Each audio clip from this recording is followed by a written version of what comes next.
খুরমা কিনা হয়ে গেছে। আরে খাবারগুলা পানির টাকায়, কাপড়গুলা পানির টাকায়, আর ওই হাত পানে চিন্তা করে মনে মনে ভাবে, হায়রে সাদ সালামি, যে নবী না থাকলে তোমার বিবাহ হওয়ার কোনো কথাই ছিল না। কি বলছে? সেই নবীকে মারার জন্য এসেছে, কলমাকে দুনিয়া থেকে মুছে দিবার জন্য যুদ্ধ হবে। রে সাদ সালামি, এখন বলো তুমি, তোমার পরীক্ষা আমি নিচ্ছি।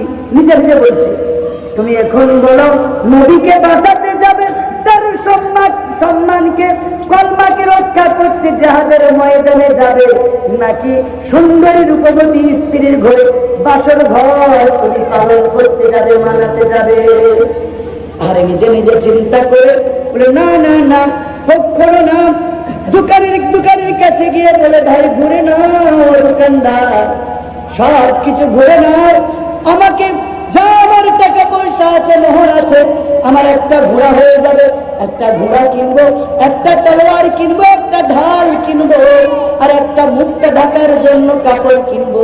তাই করলেন, সব কিছু ঘুরে দিলেন, একটা ঘোড়া কিনে নিলেন। উনি বড় কালো ছিলেন, দেখলেই নবী চিনতে পারবেন। জিহাদের ময়দানে গেলে নবী হয়তো ঘুরিয়ে দিবে যে তোমার আজ বিবাহ হয়েছে, তুমি চলে যাও, জিহাদ করতে দিবে না। তাই একটা কাপড় কিনে মুখটাকে ঢেকে নিলেন, একটা আপনার ঢাল কিনলেন, তলোয়ার কিনলেন, ঘোড়া কিনে, আর বাড়ির দিকে না গিয়ে জিহাদের সাজে সাজওয়ান হয়ে, যুদ্ধের সাজে সাজওয়ান হয়ে, ঘোড়ার উপরে উঠে আপনার ঢাল নিয়ে, তলোয়ার নিয়ে, মুখটা ঢেকে তকবক তকবক করতে করতে জিহাদের ময়দানে গিয়ে ঝাঁপিয়ে পড়েছে কাফের বেঈমানদের সঙ্গে। আপনার যুদ্ধ করতে করতে অনেকগুলি কাফের বেঈমানকে কতল করে জাহান্নামে পাঠিয়ে দিয়েছেন। আরে এবার কাফের বেঈমানেরা দেখলো, এটা তো সেই সাদ সালামি যার আজকে মসজিদে নববীতে বিবাহ হয়েছে। শুনলাম নাকি মদিনার সব থেকে রূপবতী সুন্দরী কন্যা, উদ্ভিন্ন যৌবনা সুন্দরী নারীর সঙ্গে বিবাহ হয়েছে কালো কুৎসিত ছেলেটার। আর থেকে বাঁচিয়ে রাখা যাবে না। চতুর্দিকে শত শত কাফের বেঈমান সাদ সালামিকে ঘিরে ফেলেছে। কোন দিক থেকে পল্লবের আঘাত আছে, কোন দিক থেকে তীরের আঘাত আছে। আরে কয়েকজনকে কতল করে দেওয়ার পরে সাদ সালামি রাদিয়াল্লাহু তাআলা আপনার উনি শহীদ হয়ে গেলেন। বলেন ইন্না লিল্লাহি ওয়া ইন্না ইলাইহি রাজিউন।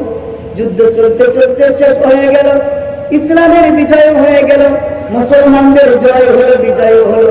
যুদ্ধ যখন শেষ হয়ে গেল, আরে আল্লাহর নবী বললেন, যত মুসলমানদের শহীদ হয়েছে শহীদের লাশ গুলা নিয়ে আসো। আর সমস্ত লাশ গুলা নিয়ে আসলেন, কিন্তু ওই লাশটা আসে নাই। আল্লাহ নবীর কাছে খবর হয়ে গেছে আল্লাহর তরফ থেকে। আল্লাহর নবী যেন কাকে খুঁজছেন, কাকে খুঁজছেন, খুঁজতে খুঁজতে খুঁজতে খুঁজতে বলেন, কই রে আমার সাদ সালামি? সে বিবাহ করতে যায় না, জিহাদের ময়দানে এসেছিল, তার লাশটি কোথায়? কিন্তু সাদ সালামিকে তেমন কেউ ভালোভাবে চিনে না, গরিব ও সহায় বলে চিনে না। নবী বললেন খুঁজো। খুঁজতে খুঁজতে আল্লাহর নবী দেখেন অনেকগুলি লাশের ভিতরে আমার সাদ সালামি, তার লাশটাও পড়ে আছে। আল্লাহর নবী বলেন, দেখো দেখো দেখো, আমার সাদ সালামি আমাকে কত মহব্বত করে, কত ভালোবাসে। আরে দেখো কতগুলি কাফের বেঈমানকে জাহান্নামে পাঠিয়েছে। বলে সুবহানাল্লাহ। আমার সাদ সালামি বাসর ঘরে যাই নাই, আর আনন্দ করতে যাই নাই। আমি কেন? আমি নবীকে মহব্বত করার কারণে, ইসলামকে ভালোবাসার কারণে, কলমাকে মহব্বত করার কারণে সাদ সালামি বিবাহের মাল ফেরত দিয়ে দিয়েছে। তাই তো আমার সাদ সালামি শহীদ হয়ে গেছে। নবী আমার কাঁদছিলেন। হঠাৎ করে আল্লাহর রাসূল অবাক পানে আসমান পানে চেয়ে আছে। তারপরে সাদ সালামির পানে তাকে একটু মুচকি হেসে দিলেন। সুবহানাল্লাহ। কিছুক্ষণ মুচকি হাসার পরে নবী আবার মুখটাকে ঘুরিয়ে নিলেন। আল্লাহর নবীর অন্যান্য সাহাবীরা জিজ্ঞেস করেন, ওগো আল্লাহর রাসূল, ওগো আল্লাহর নবী, ইয়া হাবিবাল্লাহ, ইয়া রাসূলুল্লাহ, বুঝতে পারলাম না গো নবী, এতক্ষণ আপনি সার সালামির জন্য কাঁদছিলেন, আর এখন কেন আবার সার সালামিকে দেখে আপনি হাসলেন, আবার মুখটাকে ফিরিয়ে নিলেন? একটু কি আমাদেরকে বলবেন গো নবী? আল্লাহ রাসূল বললেন, ও আমার সাহাবীরা, আপনারা কি বিরক্ত হয়েছে? বিরক্ত হন নাই তো? বিশাল কিছুক্ষণ বলেছেন ইনশাআল্লাহ। আল্লাহ রাসূল বলেন, ও সাহাবীরা, তোমরা কি জানতে চাও, শুনতে চাও? আমাকে যা দেখানো হয়েছে, আমাকে যা জানানো হয়েছে, ইয়া রাসূলুল্লাহ, অবশ্যই আপনি বলুন। আল্লাহ রাসূল বলেন, শোনো শোনো শোনো, আমাকে দেখানো হলো সাদ সালামি বাজারে গিয়েছিল বাজার করতে, বিবাহের বাজার করতে, লগন করতে। আজকাল আমরা বিবাহ কি করি বলুন তো? প্রথমেই শয়তানকে খাস দাওয়াতটা দিই, নিমন্ত্রণটা শয়তানকে দিই। কাকে দিই? কি বললাম? জনি শোনো, প্রথমে বিবাহে আমরা শয়তানকে দাওয়াত দিই। বুঝতে পারছেন না? যে ফুজুল খরচা করে, উৎকৃষ্ট বাড়তি খরচা করে, সে শয়তান কি বলেন তো ভাই। সেজন্য আমরা যেত মেহমানদেরকে খাওয়াবেন, গুনাহ হবে না, কি হবে? কিন্তু যেগুলো প্রয়োজন নাই, লোক দেখানোর জন্য করবেন। আমি দেখলাম আপনার বিরুদ্ধে ঢুকছি, বিরুদ্ধ থেকে বার হচ্ছে, ওই বেঁকে আজকে মনে হয় বিবাহ ছিল। খেয়াল করেছেন কেউ? জি, আহারে ধুমধাম চলছে, আর অনন্য কোন ডান্স, হিজড়া এনে নাচ গান। মানে শয়তানকে বলা হলো, শোনো, আল্লাহ রাজি হোক চাই না হোক, তুমি যেন খুশি খুশি আমাদের ছেলে মেয়ের সঙ্গে দেখো। তুমি থেকে আমার ছেলে বৌমা জামাই বেটির সঙ্গে মাঝে থাকবা, থেকে ওই যে দুটো বালিশ দিব মাঝে থেকে ওদের মধ্যে ঝামেলা লাগিয়ে আলাদা যেন করে দিব। এটা আমরা যদিও মুখে বলি না, আমাদের কর্মে বলে ফেলি। কেননা ওই গান বাজনা ফুজুল খরচা যখনই হবে, শয়তান বলবে আমি খাস মেহমান থেকে গেলাম। সেজন্য এই বিবাহটা একটা হালাল জিনিস। বিবাহের পরে আল্লাহ খুশি হয়। স্বামী স্ত্রী হাতে হাত দিয়ে মিচকে হাসলে আল্লাহর ফেরেশতা হাসে, আল্লাহ রাব্বুল আলামিন আসমান থেকে হেসে ফেলেন, বলে সুবহানাল্লাহ।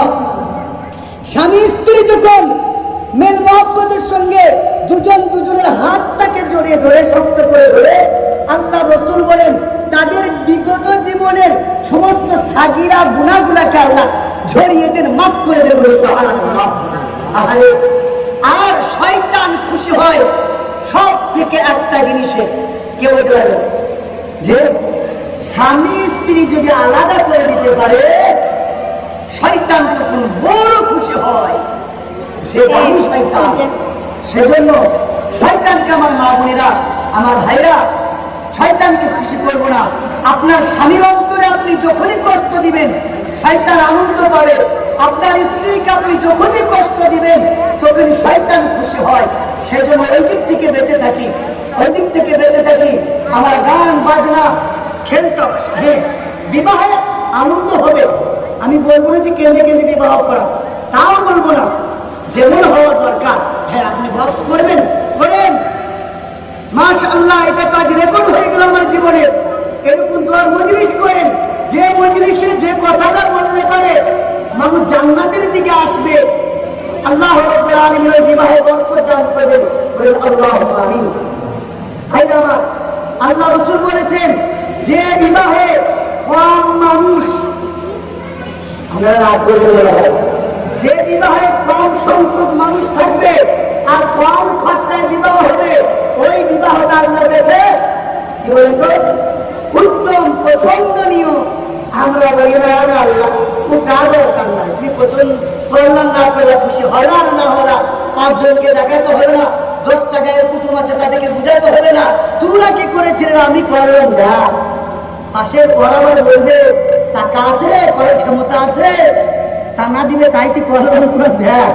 সেই জন্য কারো কথায় চিনি ভিজবে না, আপনার গুনাহ মাফ হবে না, কারো কথায় নেকিও হবে না, ওদের গুনাহ করেন না। যে বিবাহে কম লোক কম খরচা, ওই বিবাহটা আল্লাহর কাছে অতি উত্তম, আল্লাহ বড় খুশি হয়ে যায়। আমি আজকেই একটা বিবাহের মজলিস থেকে আসলাম, সালাত সাফায়ের বড় কন্যা, এই হারমোনে ডাক্তার চিনি যে যেমন জিম্মাদের সব আপনার সালমার কাছে। তো ওনার মেয়ের বিবাহ হলো, উনি ইচ্ছা করলে অনেক কিছু করতে পারতেন, আমি বলছেন আমি ভালো হয়েছিলেন মাশাআল্লাহ, ওনার অভাব নাই, প্রতি মাসে 60 থেকে 70,000 ইনকাম। কিন্তু কি বিবাহ করলেন, এক গাড়ি লোক, ভাইকে ধরলাম এক গাড়ি লোক, সে লম্বা গাড়িটা, কি গাড়িটা নাম না, লম্বা একটা মারুতি ভ্যান আছে, আর একটা ধরবে দেখা যাচ্ছে ইকো গাড়ির এক গাড়ির লোক এসেছিল, আর আমি এদিক থেকে মোটরসাইকেলে গিয়েছিলাম, গোপালপুর থেকে 3টা ছিল, এই কটা মানুষ নিয়ে আর ওখানে কয়েকটা মানুষকে নিয়ে আমার বিবাহ, কোনো কোলাহল নাই, কোন রকম কিচ্ছু নেই, এত সুন্দর বিবাহ, প্রাণটা ঘুরিয়ে গেল, অন্তর থেকে দোয়া বেরিয়ে গেল। সেজন্য আপনাদেরকে বলে রাখছি, কে কোনে কি না বলবে বলবে, কোন রকম পরোয়া করবেন না, বাড়তি ফুজুল খরচা করবেন না। ওই যেটা খরচা করতেন ওইটা মেয়েকে হাতিয়া দিবেন, আমি বলছিলাম যে পণ দিবেন, পণ নেওয়া হারাম, দেওয়া হারাম, আমি দিই চাইনি। আপনি হাতিয়া হিসাবে যদি 1 কোটি টাকা দেন, মাশাআল্লাহ আলহামদুলিল্লাহ, ও যাই হোক, আমি বিষয় জানি না কোন গ্রামের কি আইন আছে, তো হাতিয়া হিসাবে দিতে পারেন। আমার ভাইরা, আমার আব্বা জানেন আছে, কথা আমি বলছিলাম, আল্লাহ রাসূল বলেন, ও আমার সাহাবীরা, তোমরা কি জানতে চাও, দেখতে চাও, তোমরা কি শুনতে চাও? আল্লাহ রাসূল বললেন, যখন সাহাবীরা বলেন, ইয়া রাসূলুল্লাহ, ইয়া হাবিবাল্লাহ, অবশ্যই আমরা শুনতে চাই। বললেন, আমার সাহাবীরা, শুনো শুনো শুনো, আমাকে দেখানো হলো সাদ সালামি বাজারে গিয়ে বাজার করেছিল, ইসলামকে বাঁচানোর জন্য, কল্যাণকে জিন্দা করার জন্য, আমি নবীকে মহব্বত করার জন্য, বাসর ঘরে না গিয়ে বিবাহের সরঞ্জাম গুলা ফেরত দিয়ে সে তলোয়ার কিনেছে, ঢাল কিনেছে, ঘোড়া কিনে আর একটা কাপড় কিনে মুখটা ঢেকে নিয়েছে, যেন আমি নবী তাকে না চিনতে পারি, তাকে যেন জিহাদের ময়দান থেকে না ঘুরিয়ে দিই। তাই তো সে জিহাদ করতে করতে, লড়াই করতে করতে, যুদ্ধ করতে করতে কয়েকজন কাফের বেঈমানকে হত্যা করে জাহান্নামে পাঠিয়ে এক পর্যায়ে সে যখন আঘাত প্রাপ্ত হয়েছে, তলোয়ারের আঘাত পেয়েছে, আহারে বিবাহ হয়েছিল, আপনার অজ্ঞান হয়ে গেছে, জ্ঞান সেরকম আর নাই, সঙ্গে সঙ্গে আল্লাহ তাআলার জান্নাতের ফেরেশতারা তার যারা স্ত্রী হবে, সুবহানাল্লাহ, জান্নাতের হয়েরা, জান্নাতের স্ত্রীরা তার যারা স্ত্রী হবে, তারা আল্লাহকে বলেছিল, ও রব্বুল আলামিন, আমাদের স্বামী সে দুনিয়া থেকে চলে আসছে, এখন আমরা কি একটিবার দুনিয়াতে গিয়ে আমরা স্বাগতম জানাতে পারি নাকি? আল্লাহ রাব্বুল আলামিন বললেন, এখনো তার প্রাণ পাখি বার হয় নাই গো। যখন আবার আঘাত প্রাপ্ত হলেন, আপনার এত আঘাত করা হয়েছিল, সামনের দিকে আপনার কাফের বেঈমানেরা হিংসা করে বারবার তলোয়ারের আঘাত করেছিল, বল্লভের আঘাত করেছিল আমার সাহাবীকে, দেখো দেখো দেখো কত কত বিক্ষত করেছে, মোটামুটি 80 থেকে 82টা তলোয়ার আঘাত করেছে, হিংসা করে। যত সুন্দর মেয়ের সঙ্গে বিবাহ হয়েছে, আরে আমার সাহাবীরা, যখন তার প্রাণ পাখিটা বেরিয়ে গেল, আমাকে দেখানো হলো শত শত হুর বালাগণেরা, ভাই কথা বলে এক্ষুনি শেষ করে দেব, কোনো বাচ্চা কথা বলো না, হ্যাঁ বাবু কথা বলো না বেটা, আমার কথা বলতে খুব কষ্ট হচ্ছে।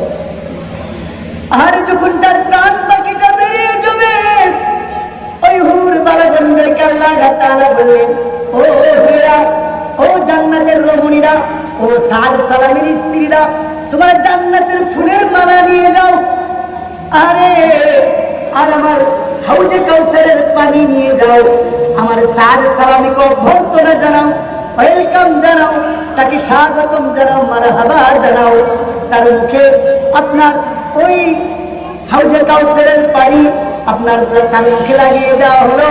আল্লাহ রাসূল বলেন, ওই জান্নাতের হুরেরা চতুর্দিকে বসে গেল, একটা তার স্ত্রী ওই সাদ সালামের মাথাটাকে নিয়ে তার উরুর মধ্যে, জাঙ্গের মধ্যে রেখে তার গলাতে মালা পরিয়ে বলেন করে বলে, ওগো স্বামী, তুমি দুনিয়াতে সুখ পাও নাই, শান্তি পাও নাই, চলেন গো স্বামী, প্রাণ ভরে আমরা তোমার জন্য তোমাকে খেদমত করব, তোমাকে মহব্বত করব। জান্নাতের হুরেরা গান শোনালো, নাহনুল খালিদাত ফালা নাবিদু, ও ونحن النائمات فلا نسقط ونحن الراضيات فلا نسقط طوبى لمن كان لنا وكنا له আরে জান্নাতের হুরেরা তার স্বামীকে জান্নাতের হুরেরা গান শোনাবে। আমার ভাইরা, আপনাদের স্ত্রীরা যদি জান্নাতি হন, নামাজি হন, স্বামীকে মহব্বত করনে বলি হন, আপনাদের স্ত্রীরাও জান্নাতে যাবে। ওই যে হুরেরা থাকবে সকলের রানী বানিয়ে দেওয়া হবে, সরদারিনী বানিয়ে দেওয়া হবে। বলেন না সুবহানাল্লাহ। আল্লাহ রাসূল বলেন, আরে তার স্ত্রীরা এসেছিল, তারা যখন আমি এই কারণে মুখটাকে ঘোরালাম, প্রথমে দুঃখ পেয়েছিলাম যে তার স্ত্রীকে দুনিয়াতে ভোগ করতে পেল না, তারপরে আনন্দিত হলাম জান্নাতের হুর বালাগন্ত পেয়েছে। আবার মুখটাকে আমি এই কারণে ঘুরিয়ে নিলাম, পরে স্ত্রীকে দেখা পরপুরুষের জন্য জায়েজ নাই, পর নারীকে দেখা পরপুরুষের জন্য জায়েজ নাই। তাই আমি নবী হয়ে কেমন করে সাদ সালামের স্ত্রীদেরকে আমি দেখতে পারি? আমি যখন তাকিয়েছিলাম দেখলাম একজন তার স্ত্রীর হুরের কাপড়টা একটু সরে গেছে, তাই আমি রাসূলুল্লাহ আল্লাহর নবী মুখটাকে ফিরিয়ে নিয়েছিলাম। বলেন না সুবহানাল্লাহ। আমার ভাইরা, আমার যুবক ভাইরা, ওই সাদ সালামী রাদিয়াল্লাহু তাআলার প্রতি আল্লাহ রাসূল খুশি ছিলেন, আল্লাহ খুশি ছিলেন। আর আল্লাহর ফেরেশতারা হুর বালাগণেরাও জান্নাত থেকে ফুলের মালা নিয়ে এসে তার গলাতে দুনিয়াতেই পরিয়ে দিয়েছিলেন। আজও সেই আল্লাহ এখনো আছেন, সেই জান্নাতের বাগিচা এখনো আছে। আজও আপনার শত শত হাজারো হাজারো ৫৫-৬০ ফিলিস্তিনের গাজার মুসলমানেরা শহীদ হয়ে গেল। আরে তাদের বাড়ি ঘর সব আপনার ধূলিসাৎ হয়ে গেল। তাদের একটাই মনের আশা, দুনিয়ার কয়েকটা দিনের জিন্দেগি। আরে কতজনের আব্বা নাই, কচি কচি শিশু, খাবার নাই, পানি নাই, আব্বাকে দেখতে পাই না, মাকে দেখতে পাই না। আমি দেখলাম একটা শিশু রাস্তায় রাস্তায় হেঁটে হেঁটে বেড়াচ্ছিল, আর তার আব্বাও পাগলের মতো। সে জানে তার বাড়িতে বড় বোমব্লাস্ট হয়েছে, জাহাজ থেকে বোম ফেলেছে, সবাই মারা গেছে। কয়েকদিন পরে ওই লোকটা বাইরে ছিল, ওই এলাকার তার গ্রামের দিকে আসছে, আর ওনার একটা ছোট্ট মেয়ে, মা নাই, বাবা নাই, ভাই বোন কেউ নাই। মেয়েটা এতিম অসহায় হয়ে আপন জনদেরকে খুঁজে বেড়াচ্ছে, কোথায় আমার মা, কোথায় আমার আব্বা। এরকম পেটে খাবার নাই, মুখে পানি নাই, আপন জনের সহায়তা নাই। ছেলেটি পাগলের মতন মেয়েটি ঘোরাফেরা করেছিল, তার আব্বাও পাগলের মতন ঘোরাঘুরি করেছিল। হঠাৎ করে আব্বা আর মেয়ের সামনাসামনি হয়ে গেছে। মেয়েটি দেখে চিনতে পারছে না, ভাবতে পারছে না আমার আব্বা, মনে করছে না আব্বাও মারা গেছে। ঘুরতে ঘুরতে হঠাৎ করে মুখের পানে ভালো করে তাকিয়ে দেখে সত্যি তো আমার আব্বা, আমার আব্বা। আরে আব্বা বলে আব্বাও খেয়াল করে না, ভাবতেই পারেন যে আমার মেয়ে বেঁচে আছে। নিচের পানে তাকিয়ে দেখেন ছোট্ট মেয়ে, পেটে খাবার নাই, পানিও নাই, জীর্ণ শীর্ণ কাপড়। তাকিয়ে দেখে তা সেও আবার পরে মেয়েটাকে বুকে জড়িয়ে ধরেছে। মা কোথায় ছিলে গো বেঁচে এতদিন, কোথায় ছিলে? মেয়েটা আব্বা আব্বা বলে কান্না করে বলে, আব্বা আমাদের বাড়িতে কাফেররা বোম মেরেছে, জাহাজ থেকে বোম মেরেছে, ভাই মারা গেছে, শহীদ হয়েছে, বোন শহীদ হয়েছে, মা শহীদ হয়েছে। মনে করেছিলাম আব্বা আমাদের কেউ নাই, তুমিও শহীদ হয়ে গেছো, আব্বা আমাদের বাড়ি ঘর নাই। আরে মেয়েটিকে জড়িয়ে ধরে কান্না করে, ও আমার মাওলা গ্রামের যুবক ভাই, আমার মা বোনেরা, আমরা আজ দুনিয়ার গুনায় আমরা ডুবে আছি, খেল তামাশায় মেতে আছি। ফিলিস্তিনের মা বোনেরা জান্নাত কিনে নিল, জান্নাত বিক্রি হচ্ছে। আমার হযরত বলছিলেন জান্নাত বিক্রির কথা।